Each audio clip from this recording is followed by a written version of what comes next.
நிகழ்வுகளில் நம்முடைய பங்களிப்பு என்னவாக இருக்கிறதோ அதே போன்று தீயவைகளை தட்டி கேட்பதிலும் நம்முடைய பங்களிப்பு அதிகமாகவே இருக்க வேண்டும் என்கிறார் மனுஷபுத்திரன் அவர்கள். நிகழ்ச்சியில் அடுத்த பகுதியாக வரவிருப்பது தீதும் நன்றும்.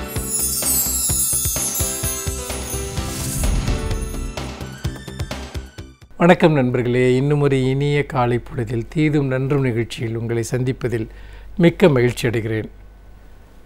நம்முடைய நாட்டில் பல சமயங்களில் நீதிமன்றங்கள் வழங்கக்கூடிய உத்தரவுகள் அல்லது சில உத்தரவுகளுக்கு முன்னும் பின்னுமாக நமது நீதிபதிகள் சொல்லக்கூடிய சில கருத்துக்கள் என்பது பொதுவாக அது சட்டத்தின் பார்ப்பட்டதாக இருக்கிறதா, அவர்களுடைய மனோதர்மத்தின் பார்ப்பட்டதாக இருக்கிறதா, தனிப்பட்ட நம்பிக்கைகளின் பார்ப்பட்டு இருக்கிறதா என்பது ஒரு குழப்பமான கேள்வியாக இருந்து கொண்டிருக்கிறது.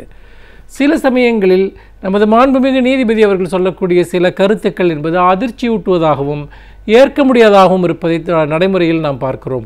குறிப்பாக தனி மனிதர்கள் சம்பந்தப்பட்ட விஷயங்களில் அல்லது பொது விவாதங்கள் சம்பந்தப்பட்ட விஷயங்களில், தனிமனித சுதந்திரம் சம்பந்தப்பட்ட விஷயங்களில் அவர்கள் சொல்லக்கூடிய கருத்துக்கள், அதே போல் ஆண் பெண் உறவுகள் சம்பந்தமான விஷயங்களில் அவர்கள் சொல்லக்கூடிய கருத்துக்கள் எல்லாம் இந்திய சிவில் சமூகம், குடிமை சமூகம் இன்றைக்கு வளர்ந்திருக்கக்கூடிய நாகரிக வளர்ச்சியை கணக்கில் எடுத்துக்கொண்டு அந்த கருத்துக்கள் முன்வைக்கப்படுகிறதா, அல்லது ஒரு பழமையான ஒரு மனோபாவத்தின் அடிப்படையில், பண்பாடு குறித்த சில பழமையான விழுமியங்களின் அடிப்படையில் அந்த கருத்துக்கள் முன்வைக்கப்படுகிறதா என்பது மிக முக்கியமான ஒரு கேள்வி. அப்படி பல விஷயங்கள் இன்றைக்கு நடைமுறையில் ஒவ்வாத சில விஷயங்களை முன்வைக்கக்கூடியதாக நீதிபதிகள் சில வழக்குகளில் சொல்லக்கூடிய கருத்துக்கள், கமெண்ட்ஸ் என்று சொல்வார்களே, அந்த கருத்துக்கள் அமைந்திருக்கின்றன. சமீபத்தில் தமிழ்நாடு உயர்நீதிமன்றத்தினுடைய மதுரை கிளை, அந்த மதுரை கிளை வழங்கியிருக்கக்கூடிய ஒரு தீர்ப்பிலே ஒரு பெண் ஜீவனாம்சம் பெற வேண்டும் என்று சொன்னால் அந்த பெண், அதாவது விவாகரத்து பெற்ற பிறகு அவர் வேறு யாருடனும் எந்த விதமான உறவும் கொண்டிருக்கக்கூடாது, அவருடைய பாலியல் ஒழுக்கத்தை அவர் காப்பாற்றுகிறவராக இருக்க வேண்டும் என்கிற ஒரு வினோதமான கருத்து முன்வைக்கப்பட்டது. அதாவது ஜீவனாம்சம் என்பது ஒரு கணவனை சார்ந்து பல காலம் வாழ்ந்த ஒரு பெண், குழந்தைகளை பெற்றிருக்கக்கூடிய ஒரு பெண், அவர்களுடைய பராமரிப்பிற்காக பெற்றுக்கொள்ளக்கூடிய ஒரு தொகைதான் ஜீவனாம்சம். இன்றைக்கும் கூட நடைமுறையில் பெண்களுடைய கல்வி வளர்ச்சியின் காரணமாகவும் பொருளாதார பலம் காரணமாகவும் அந்த ஜீவனாம்ச பணத்தை வேண்டாம் என்று சொல்லக்கூடியவர்கள் தான் நிறைய பேர் இருக்கிறார்கள். ஆனால் இந்த சூழ்நிலையில் இன்றைக்கு இதுபோல ஜீவனாம்சம் கொடுக்க வேண்டும் என்று சொன்னால் அந்த பெண் பாலியல் ஒழுக்கத்தோடு தான் இருக்க வேண்டும் என்று சொல்வது என்பது உண்மையிலேயே நம்முடைய நாட்டினுடைய இந்த பெண் சுதந்திரம் சார்ந்த அல்லது பெண் விடுதலை சார்ந்த ஒரு தனிநபர் சுதந்திரம் சார்ந்த விஷயங்களை பற்றி ஏதாவது ஒரு விஷயத்தை கணக்கில் எடுத்து கொண்டிருக்கிறதா என்கிற ஒரு மிகப்பெரிய கேள்வி நமக்கு எழுகிறது. எந்த விதத்திலும் ஏற்க முடியாத இது போன்ற கருத்துக்களை நீதிபதிகள் ஏன் கூறுகிறார்கள் என்பதும் நமக்கு புரிந்து கொள்ள முடியாததாக இருக்கிறது. ஏனென்று கேட்டால் ஒரு பெண் விவாகரத்து பெற்ற பிறகும் கூட அவர் தன்னுடைய கணவனுக்கு தன்னுடைய கற்பை நிரூபிக்க வேண்டிய ஒரு அவசியத்தில் அவர் இருக்கிறார் என்பது உண்மையில் ஒரு அவலமான ஒரு சூழல்.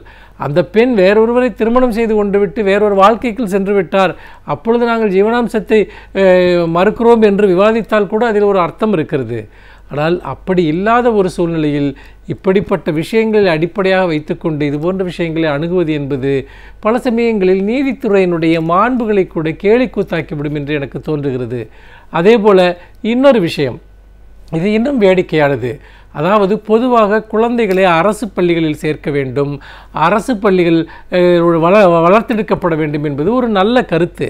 ஆனால் அதற்கு நாம் செய்ய வேண்டியது என்பது அரசு பள்ளிகளுடைய தரத்தை உயர்த்துவதும், அரசு பள்ளிகளுடைய ஆசிரியர்களுடைய தரத்தை உயர்த்துவதும், ஆசிரியர்களுக்கு வரக்கூடிய மாணவர்களுடைய எண்ணிக்கையை அதிகரிப்பதற்கு அது சிறந்த ஒரு கட்டமைப்பு வசதிகளை இங்கு உருவாக்குவதும் தான் முக்கியம். ஆனால் அதற்கு மாறாக நம் நாட்டில் என்ன நடக்கிறது என்று கேட்டால், பொதுக்கல்விக்கான அந்த நிதி ஒதுக்கீடுகள் தொடர்ந்து குறைக்கப்படுகின்றன. மாணவர்களை அங்கு வரவழைப்பதற்கான எந்த முயற்சியும் மேற்கொள்ளப்படுவதில்லை. ஆசிரியருடைய தரம் உயர்த்தப்படுவதில்லை, அடிப்படை கட்டுமானங்கள் உருவாக்கப்படுவதில்லை. அதற்கு பதிலாக சமீபத்தில் உத்தரப்பிரதேசத்தில் உள்ள அலகாபாத் நீதிமன்றம் ஒரு விசித்திரமான ஒரு அறிவுரையை அரசிற்கு சொல்லியிருக்கிறது. அது என்னவென்றால், அரசு ஊழியர்கள் தங்கள் குழந்தைகளை அரசு பள்ளியில் தான் சேர்க்க வேண்டும் என்று அரசு உத்தரவிட வேண்டும் என்று அது அரசிற்கு ஆலோசனை சொல்லியிருக்கிறது. அதோடு மட்டுமல்லாமல் அப்படி தனியார் பள்ளியில் சேர்த்தால் தனியார் பள்ளிகளில் அவர்கள் என்ன கல்வி கட்டணத்தை செலுத்துகிறார்களோ அதற்கு இணையான பணத்தை அவர்கள் அரசு கருவூலத்தில் செலுத்த வேண்டும் என்றும், அதே போல வேறு பல ஒரு நெருக்கடிகளை அவர்களுக்கு ஏற்படுத்துகிற விதமாகவும் ஆலோசனைகள் சொல்லப்பட்டிருக்கின்றன. இது உண்மையிலேயே நம்முடைய ஜனநாயக அமைப்பு ஒருவருக்கு கொடுக்கக்கூடிய தனிநபர் சுதந்திரத்தை முற்றாக பறிக்கிற ஒரு செயல் என்பதில் எந்த விதமான சந்தேகமும் இருக்க முடியாது. ஏனென்று கேட்டால், ஒருவர் அரசு பள்ளியில் தன்னுடைய குழந்தையை சேர்க்கிறாரா, தனியார் பள்ளியில் தன்னுடைய குழந்தையை சேர்க்கிறாரா என்பது அவருடைய சொந்த தேர்வின் அடிப்படையில் செய்யப்பட வேண்டிய ஒரு விஷயம். ஒரு அரசு ஊழியர் என்பவர் அரசாங்கத்திற்கு பணி செய்கிற போது மட்டும்தான் அவர் அரசு ஊழியர். அதற்காக மட்டும்தான் அவர் அரசு அவருக்கு சம்பளம் கொடுக்கிறது. அரசினுடைய ரகசியங்களை அவர் காப்பாற்றுவதும் அரசாங்கத்தினுடைய கடமைகளை அவர் சட்டப்படி பூர்த்தி செய்வதும் தான் இது போன்ற ஒரு அரசு ஊழியருடைய வேலை. மாறாக அவர் தன் குழந்தைகளை எங்கே படிக்க வைக்கிறார், எப்படி படிக்க வைக்கிறார் என்பது போன்ற விஷயங்களில் எல்லாம் அரசு தலையிட வேண்டும் என்கிற ஒரு அறிவுறுத்தலை நீதிமன்றம் கொடுப்பது என்பது ஏற்கனவே அரசு ஊழியர்கள் மேல் இருக்கக்கூடிய பல்வேறு விதமான கண்காணிப்புகள், உதாரணமாக அவர்கள் அரசியலில் ஈடுபடக்கூடாது, பொதுவான விஷயங்களில் ஈடுபடக்கூடாது என்று இருக்கக்கூடிய பல தடைகள் இருக்கிற போது இதையும் அவர்கள் மேல் திணிப்பது ஒரு நியாயமற்ற ஒன்று. அதோடு மட்டுமல்லாமல் இதை இப்படி வேறு விதமாக பார்க்கலாம். சரி, இன்றைக்கு உங்கள் குழந்தைகளை நீங்கள் அரசு பள்ளியில் தான் சேர்க்க வேண்டும் என்று நீங்கள் ஒரு நெருக்கடியை கொடுக்கிறீர்கள் அரசு ஊழியர்களுக்கு.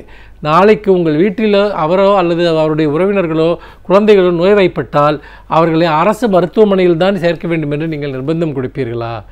இது உண்மை. அதே போல் அவர்கள் ஒரு தொலைபேசி எண்ணை பயன்படுத்தினால் அதை அரசினுடைய பிஎஸ்என்எல் இணைப்பைத்தான் பயன்படுத்த வேண்டும் என்று நீங்கள் நெருக்கடி கொடுப்பீர்களா?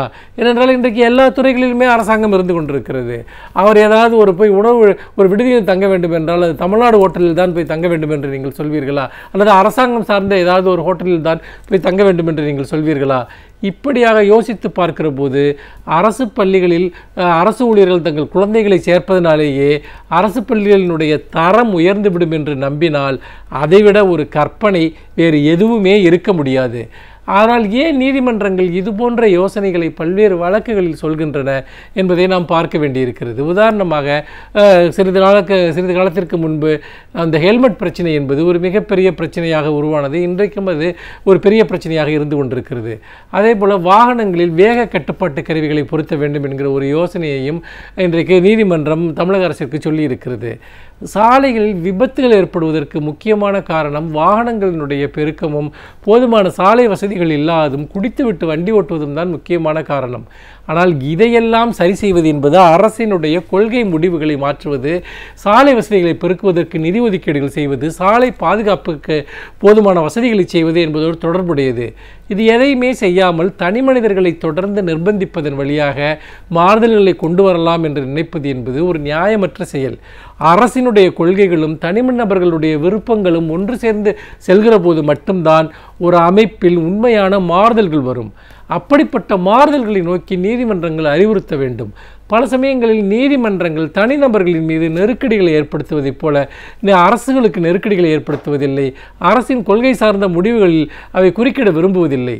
ஆகவே இதுபோன்ற கருத்துக்களை தெரிவிப்பதற்கு பதிலாக பிரச்சனையுடைய உண்மையான முகத்தை கண்டறிந்து அதற்கான தீர்வுகளை தேடுவதில் நீதிமன்றங்கள் உதவ வேண்டும் என்பதுதான் நம் அனைவருடைய விருப்பமாகும் என்று சொல்லி மீண்டும் இன்னும் ஒரு புதிய சிந்தனையோடு உங்களை சந்திக்கிறேன். நன்றி, வணக்கம்.